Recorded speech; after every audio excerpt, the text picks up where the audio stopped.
El primer capítulo, que va a ser en el que me voy a centrar, se llama Nada importante puede venir del sur. Algunos quizás reconozcan esta frase, es una frase que se hizo muy famosa de Kissinger, que le dijo en realidad a Gabriel Valdés en una conversación privada a mediados de los 60. En realidad como una especie de trifulca post una presentación que había hecho Gabriel Valdés, que en ese momento era ministro.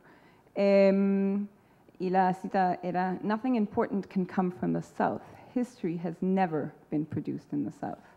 Que básicamente nada importante puede salir del sur, porque la historia nunca jamás se ha producido en el sur. Usted debe saber, le decía Kissinger a Valdés, que la historia pasa por Moscú, Bonn, Washington y Tokio, y nada de lo que esté al sur importa.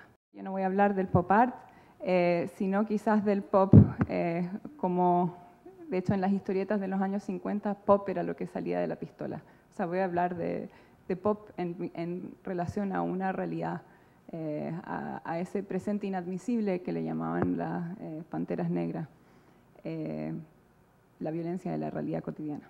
Y específicamente, y ahí el título que circuló por ahí, del Tercer Mundo, que fue una exposición que se hizo, que inauguró el 9 de enero del 68, y fue una exposición antiimperialista que se concibió como un espectáculo cinematográfico.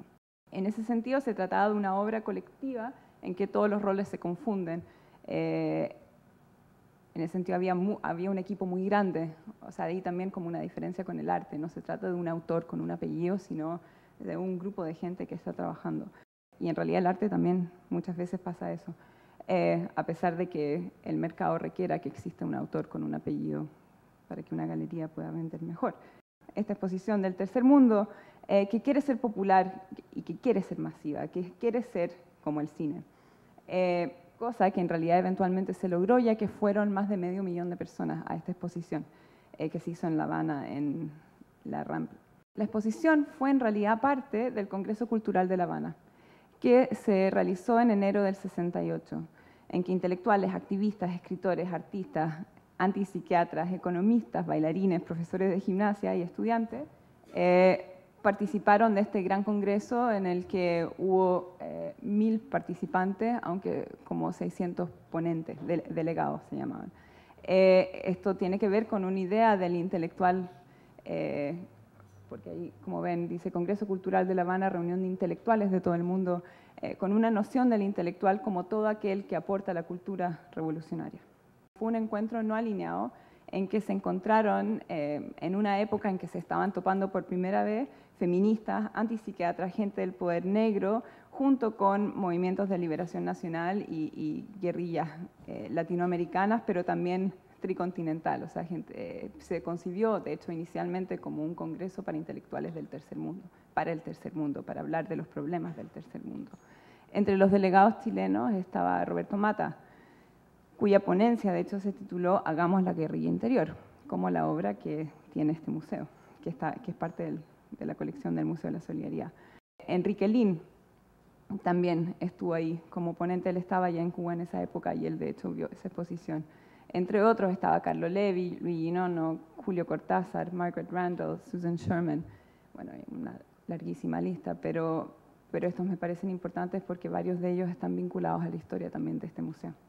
Fue un evento magnánimo, súper público, que se preparó durante más de un año.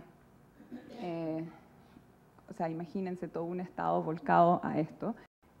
Este grupo de jóvenes que trabajó en la exposición terminaron siendo más de 120 personas, y de hecho fue una propuesta que ellos hicieron al Congreso. Queremos hacer una exposición que trate los temas que ustedes van a trabajar, temas de colonialismo, y queremos hacer una exposición antiimperialista que dé cuenta de la historia, no de la Revolución Cubana, sino del impulso revolucionario internacional. La exposición además era una exposición nocturna, por lo que la oscuridad en la sala en este momento y lo tarde que estamos haciendo esto tiene como alguna relevancia. Era como, creo que la exposición partía a las 7 y terminaba a la 1 de la mañana. por los efectos de luz y que la gente tenía que poder interactuar y además ir después del trabajo para que pudiesen ir los estudiantes, para que pudiesen ir los trabajadores en una calle muy transitada por la que iban a pasar de todas maneras camino a casa. La exposición se constituye además por escena, o sea, había como una escena 1, escena 2, también que como recuerdan la claqueta al principio, aunque la claqueta no estaba en cada escena, o sea, no era tan... o sea, la relación no era directa en ese sentido, pero sí para ellos habían zonas claras. Y la zona de la escena 1, que es la que estamos viendo ahora, y la primera es la escena de la naturaleza virgen del tercer mundo. De hecho, la exposición contaba con 2 leones y una llama. La segunda escena era la escena de la explotación del tercer mundo, esta imagen turístico del tercer mundo, en que habían estas vallas con publicidad para ir a África, a la sabana, al trópico. Y había una sección de un cómic tamaño mural, con cajas de luz, que trasvestía un montón de muy conocidos personajes pop. Después de esta zona donde uno veía este cómic, había una película de Tarzán que corría al derecho y luego al revés, o sea, era como un détournement de Tarzán, que usaba a Tarzán contra Tarzán, porque primero Tarzán perseguía, o sea, como siempre hace Tarzán, perseguía a los negros en la selva y los mantenía bajo control, pero después los negros perseguían a Tarzán. Posteriormente estaba la zona 3, que era la zona del túnel del horror, donde había esta imagen de un niño como de este miserablismo que uno encuentra en las revistas Life sobre la vida en los paupérrimos países tercermundistas, que muestra pura hambre y miseria, y había esto como ampliado y serializado en un túnel angosto que tenía luces de neón, que era como un túnel de horror de un parque de diversiones. La zona 4 era la zona de protesta. De hecho, ese es el electricista que trabajó en la exposición, que tiene un cartel que dice "La lucha será a muerte". Está la zona 5, que no es la imagen que estás viendo, que era una zona que daba cuenta de la Alianza para el Progreso, que tenía un listado de organizaciones de asistencia caritativa, y había una imagen del león de Metro-Goldwyn-Mayer, que hacía alusión a los leones que habían visto al principio, que se transformaba en Lyndon Johnson, el presidente de Estados Unidos en ese momento, y después terminaba en un Lyndon Johnson creándose a sí mismo, o sea, como esta reproducción imperialista, capitalista. Y después, la última parte era la zona 6, que es la que estamos viendo, que trataba sobre la lucha revolucionaria. Y la exposición terminaba con este gran muro con unas cajas, con la típica imagen de Korda, con la icónica imagen de Korda, que de hecho fue objeto del plagio más conocido que se ha hecho de Andy Warhol. Fue sobre esta imagen, uno de sus asistentes hizo harta plata copiando esto y vendiéndosele, creo que a unos galeristas italianos, hasta que Warhol se enteró y dijo que siempre que le dieran a él la plata no importaba.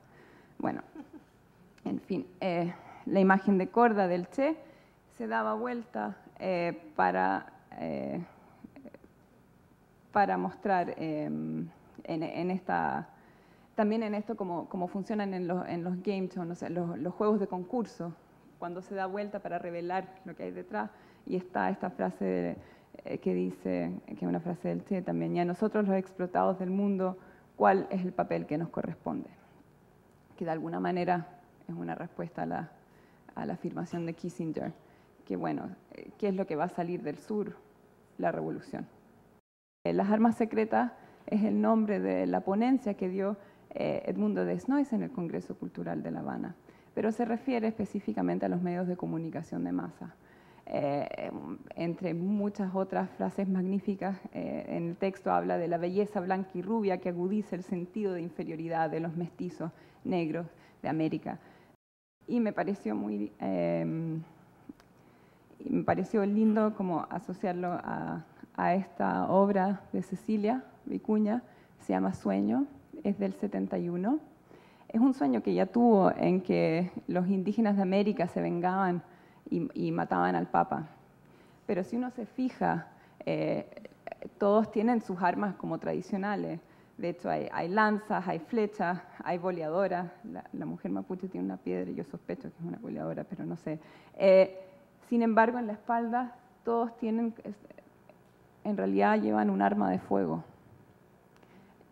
Y de alguna manera, para mí, esto tiene que ver con que, bueno, uno puede usar también esa imagen como de la autenticidad y de la identidad, pero eso no implica que uno no puede utilizar todas las armas a su alcance.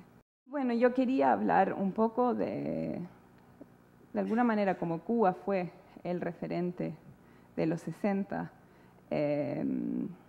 bueno, hay varias cosas que hacen que, por ejemplo, la investigación sobre el Congreso Cultural de La Habana se volviese como complicado.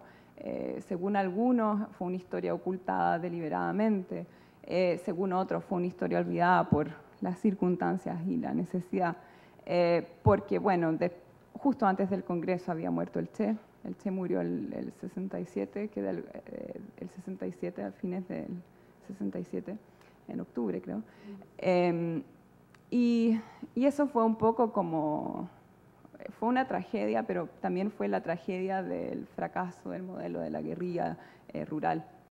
Y también después del Congreso fue la invasión de Checoslovaquia, después de la Primavera de Praga, que de hecho fue un ícono absoluto en la propaganda anticomunista que se llevó a cabo en Chile y en muchos otros lugares. De hecho, en cada campaña de Allende, desde el 64, también en la del 70, habían la propaganda anticomunista que después se supo que estaba como muy suculentamente financiada por la CIA, o sea, fueron millones de dólares invertidos en eso. Mostraban tanques soviéticos, mostraban como la imagen de Checoslovaquia en la moneda, los tanques en la moneda, mostraban, había de hecho algo de radio, un clip de radio que era el sonido de la metralleta, o sea, vimos ese sonido de la metralleta y después una mujer gritando, diciendo que han matado a mi hijo porque a mi hijo lo han reclutado, porque todos los niños van a tener que ir al ejército, cosas así.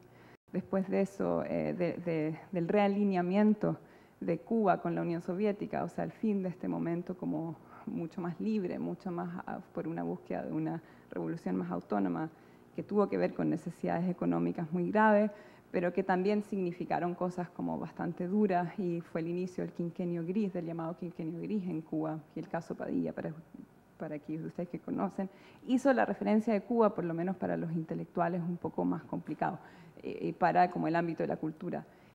Y de repente apareció Chile, o sea, Chile, que era un país que no estaba en el mapa, de repente gana la vía chilena al socialismo, que era la vía legal, supuestamente no violenta, aunque bueno, había como casi un estado de guerra civil que fue creciendo, pero no era por la vía armada, sino por la vía legal y constitucional, hizo que Chile apareciera como un referente instantáneo.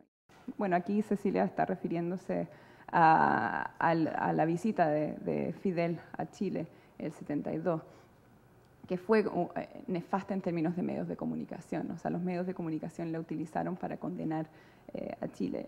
Y hubo como, toda una guerra sucia de medios de comunicación, que fue lo que dio raíz a Operación Verdad acá. La participación de intelectuales y artistas y agentes culturales, trabajadores de la cultura, con su propio trabajo, o sea, no como una entidad netamente propagandística, en las campañas, fue como la única ventaja comparativa que tenían, porque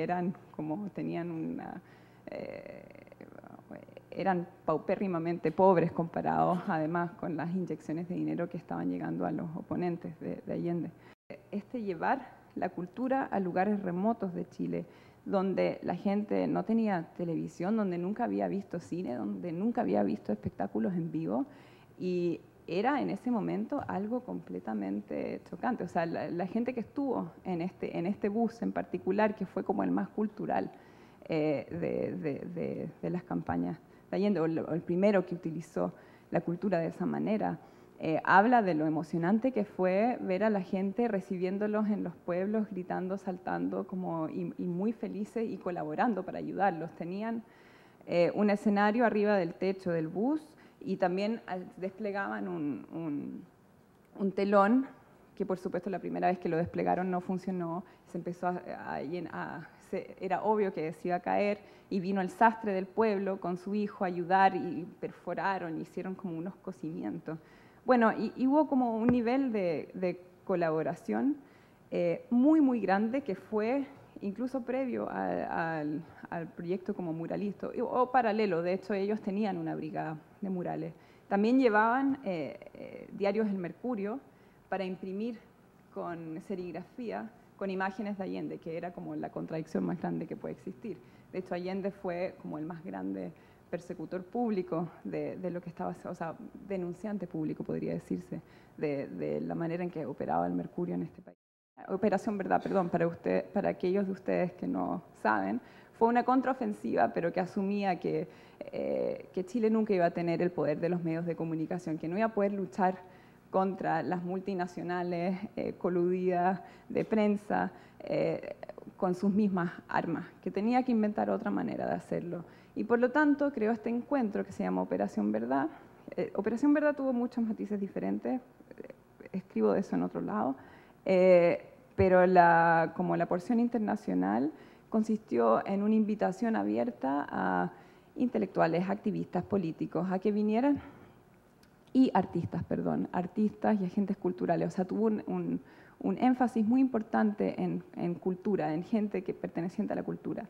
Y dejarlos libremente, o sea, que vinieran a Chile y que libremente hicieran lo que quisiera. Había un programa oficial que ellos podían seguir, o sea, no oficial, pero había un programa que decía: el sindicato se reúne en tal parte a tal hora, los estudiantes se reúnen en tal parte a tal hora, pueden tener un encuentro con el ministro a tal hora, pero se les incentivaba a que ellos experimentaran subjetivamente la revolución, lo que estaba pasando en Chile, en qué consistía la unidad popular.